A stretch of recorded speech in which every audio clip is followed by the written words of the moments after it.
Dissection hall में घुसने ही नहीं देगा। मेरा फ्री में इलाज कर दोगे ना? कौन कौन सा बुक हमें पढ़ना होता है? 2 घंटे पढ़ो। एमबीबीएस को पास करने के लिए एग्जाम को कितना परसेंटेज मार्क्स हम लोग को चाहिए?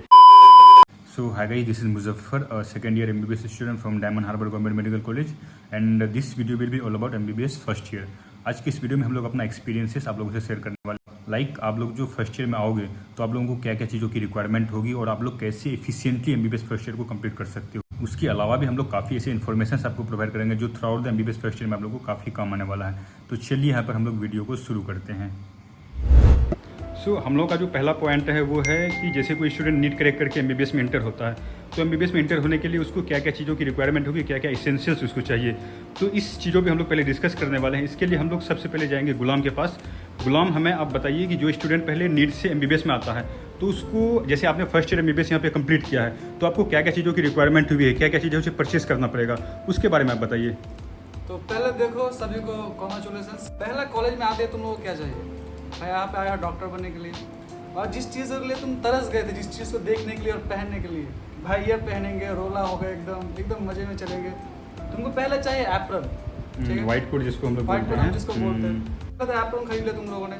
उसके बाद जो है तुम लोगों का एनाटॉमी क्लास करना पड़ेगा। पहले से ही तुम लोगों को समझा दिया जाएगा डाइसेक्शन और रटना किसे कहते हैं। आओगे वो भी एक अलग मजा है, तुम लोग फर्स्ट ईयर में फेस करोगे। उस नॉन तो फोर्सेप चाहिए होगा क्योंकि उसको लेकर तुमका डाइसेक्शन हॉल में घुसने ही नहीं देगा। तो हो गया तुम्हारा फोर्सेप्स। उसके बाद आ गया तुम्हारा स्टेथोस्कोप। अब देखो स्टेथोस्कोप तुम पहले से परचेस करके यहाँ पे आ सकते हो, या तो तुम पहले ही एकदम कॉलेज के स्टार्ट में तुमको स्टेथोस्कोप नहीं जरूरत नहीं होता है, लेकिन जब तुम थोड़ा थोड़ा फिजियो में आगे जाओगे, फिजियो में थोड़ा प्रैक्टिकल पार्ट है उसमें तुमको स्टेथोस्कोप लगेगा। आजकल तो गिफ्ट में भी स्टेथोस्कोप मिल जाता है। तुमको स्टेथोस्कोप मिल ही जाएगा, डॉक्टर बनने वाले हो भाई। तो एक एक चीज़ और चाहिए जो है तुम्हारा ग्लव्स। हाँ भाई, ग्लासेस होता है, विसेरा होता है, वो सब देखने के लिए तुमको मतलब ग्लव्स, सर्जिकल ग्लव्स, हाँ, जो एग्जाम जो होता है वाइवा उसमें, हाँ, ग्लव्स। इस फिग्मा मैनोमीटर तुम लोग खरीद सकते हो। अभी बेसिक्स पहले खरीद सकते हो, या तो बाद में जाके भी, कॉलेज जाके तुम किसी सीनियर से बोरो भी कर सकते हो, इतना जरूरत है नहीं। और एक इम्पोर्टेंट चीज़ है बोन सेट। बोन सेट के बारे में, बोन सेट वो तुमको कॉलेज में आके तुम सीनियर्स प्रोवाइड करेंगे। सीनियर्स जो है वो प्रोवाइड कर देंगे बोन सेट। उसको बाद में तुम बेच भी सकते हो कॉलेज में। उसको इन्वेस्टमेंट टाइप का है, तुम वहाँ पे जितना पैसा लगा वो तुमको वापस तुम सीनियर से लो, वापस तुम अपना तुम्हारा जो जूनियर आएगा उसको फिर से तुम उसको दे दो। तो इस टाइप से ये सर्कुलेट होता रहता है। और एक चीज़ और मैं पूछना चाहूँगा, जैसे बहुत लोगों का एक ट्रेंड चला हुआ है कि लोग आईपैड खरीदते हैं, पैड वगैरह लेते हैं, तो क्या ये जरूरी है या फिर नहीं है? देखो आईपैड की अगर तुम बात करो एकदम नेसेसिटी, अगर तुम्हें पहले बता दो कि हाँ आईपैड चाहिए ही भाई, चाहिए तो खरीद के ही आना। देखो एकदम नेसेसिटी एकदम नहीं है, लेकिन अगर तुम चाहो कि हाँ मेरे को बहुत शोर से पढ़ना अच्छा लगता है, ये पीडीएफ या नोट्स किसी का दूसरे प्लेटफॉर्म का नोट्स या और भी कुछ ज़्यादा तुमको लगा नोट खुद से बनाओगे ताकि तुम्हारे पास लॉन्ग टर्म रह जाए, तो अगर तुम चाहो तो आईपैड खरीद सकते हो अभी। लेकिन फर्स्ट ईयर में उतना जरूरत होता नहीं है। अगर तुम सेकंड ईयर से चाहो तो ऑप्शनल है, नहीं भी लो तो काम चल जाएगा। और नेक्स्ट हम लोग का पॉइंट्स जो है, जैसे एमबीबीएस में हम लोग आएंगे तो हम लोग कौन कौन सा बुक हमें पढ़ना होता है। पहले तो सुब्रतो से हम लोग बात करेंगे। सुब्रतो, पहले तो ये बताओ फर्स्ट ईयर में जो हम लोग पढ़ते हैं कौन कौन सा सब्जेक्ट होता है? तो फर्स्ट ईयर में बेसिकली 3 सब्जेक्ट होता है। फर्स्ट है एनाटॉमी, सेकंड होता है बायोकेमिस्ट्री और थर्ड होता है फिजियोलॉजी। हम इतना ही बोलेंगे कि कॉलेज जाने के पहले कोई आप लोग बुक मत खरीदो, क्योंकि हर कॉलेज में अलग अलग स्टेट वाइज वेरी करता है। अलग अलग प्रोफेसर लोग अलग अलग बुक्स को मतलब सजेस्ट करता है। और ये सबसे बड़ी बात है कि हम ये रिकमेंड करेंगे कि सीनियर से आप एडवाइस लेके भी बुक खरीदो। नहीं तो यहाँ पे क्या होता है ना कि कोई होता है कि सबको नया बुक पढ़ने का बहुत शौक होता है, मतलब स्टैंडर्ड, हाँ, नेक्स्ट क्लास में इंटरनेशनल ऑथर का ये सब चीजें, नया बुक पढ़ने का बहुत शौक है, तो कॉलेज आने के पहले ही खुद से ही बुक खरीद लेता है बाहर से। बाद में जब पता चलेगा कि ये बुक यहाँ पे नहीं पढ़ाया जाता, हाँ, तो फिर वो आपका फिर जो इन्वेस्टमेंट है पैसा वो बर्बाद हो जाएगा। और ये भी तो हो सकता है स्टार्टिंग में आप 2-3 महीने अपने फ्रेंड्स का बुक लेके देख लो, आपको जो जिसमें आप कंफर्टेबल हो उसको आप परचेस कर सकते हो, ये आपके लिए बेस्ट हो सकता है। हम लोगों ने खुद फर्स्ट सेमेस्टर के बाद हम लोगों ने बुक परचेस किया था।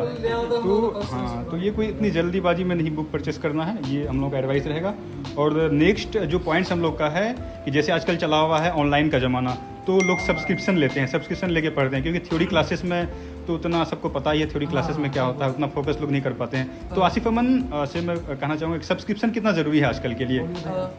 देखो तुम जब फर्स्ट ईयर कॉलेज में आओगे, शहर में क्लास करोगे, तो बहुत बच्चे ऐसे होते हैं कि मतलब उनको इंग्लिश ठीक से समझ में नहीं आता, इसमें इसलिए बहुत दिक्कत होता है। लैंग्वेज वेरी कर रहे हैं। वेस्ट बंगाल में language बहुत सारा बहुत प्रोफेसर प्रोफेसर है ना जो तुम जब क्लास करोगे, रेगुलर क्लास करना होगा, तुम अटेंडेंस का बहुत इशू होता है यहाँ पर। रेगुलर क्लास करोगे तुमको क्लास में अगर कुछ समझ में ना आए, तुम ऑनलाइन का तुम सहारा ले सकते हो, ठीक।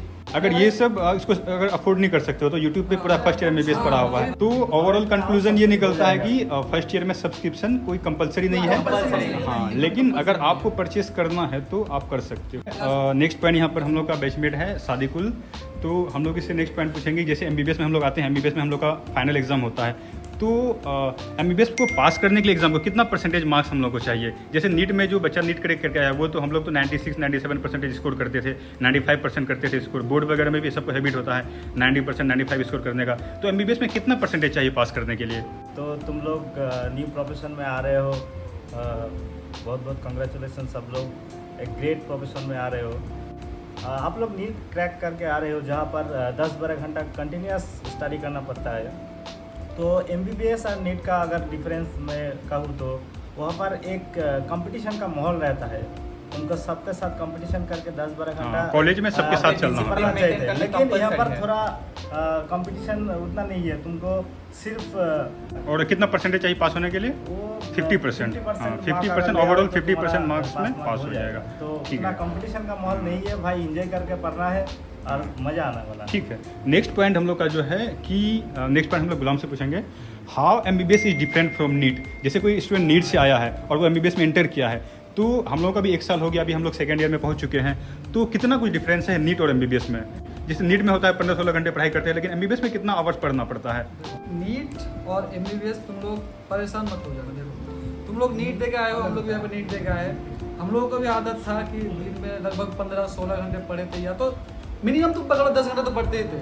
अगर तुम मिनिमम सिर्फ दिन में 2 घंटे पढ़ लो, सिर्फ 2 घंटे पढ़ो, तुम्हारे लिए जिंदगी पूरा एकदम मजा, एमबीबीएस का मजा तुमको आएगा। इस पॉइंट का कंक्लूजन ये है कि आप मिनिमम 2 घंटे पढ़ के एमबीबीएस में इजीली आप अच्छा अच्छा स्कोर कर सकते हो। नेक्स्ट हम लोग है, क्या एमबीबीएस स्टूडेंट रियली एंजॉय करता है लाइफ को?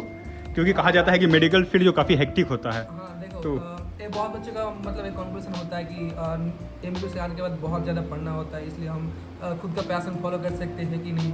ऐसा कुछ नहीं होता। एमबीबीएस में तुम आओ, सिर्फ 1-2 घंटा पढ़ो और यहाँ पर बाकी टाइम अपना फ्री होता है, जो भी एक्स्ट्रा करिकुलम बहुत कुछ होता है। हमारे कॉलेज में फेस्ट होता है, फेस्ट में हर एक चीज़ कंपटीशन होता है, ठीक है। तुम ड्राइंग कंपटीशन ले लो, म्यूजिक, डांसिंग, उसके बाद तुम्हारा और हाँ, फैशन सब कुछ होता है। फेस्ट होता है, फ्रेशर्स होता है, ये सारा चीज़ें तुम अपना पैशन खुल के एकदम फॉलो कर सकते हो, कोई दिक्कत नहीं है। कोई दिक्कत नहीं, कोई प्रेशर लेने की कोई बात नहीं है। तुम आओ, एकदम लाइफ बहुत इजीली।